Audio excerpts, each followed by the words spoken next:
નમસ્કાર મિત્રો, તત્કાલ ન્યૂઝમાં આપનું હાર્દિક સ્વાગત છે। કેદારનાથ નજીક હેલિકોપ્ટર ક્રેશ, 7 લોકોના મોત। રવિવારે સવારે લગભગ 5:20 કેદારનાથ નજીક ગૌરીકુંડ ખાતે એક હેલિકોપ્ટર ક્રેશ થયું હતું। આમાં પાયલટ સહિત તમામ 7 મુસાફરોના મોત થયા હતા।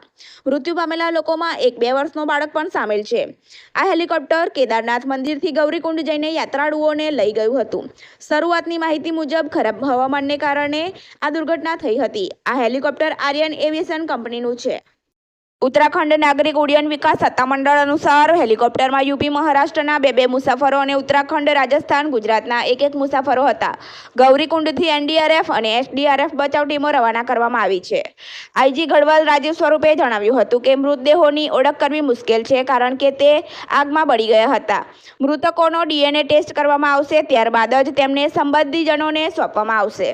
ચારધામ યાત્રા હેલિકોપ્ટર સેવા પર પ્રતિબંધ મૂકવામાં આવ્યો છે।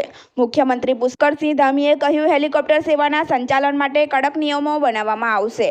આવા તત્કાલ ન્યૂઝને જોવા અને સાંભળવા અમારી ન્યૂઝ ચેનલને લાઇક, સબસ્ક્રાઇબ, શેર કરો। ધન્યવાદ।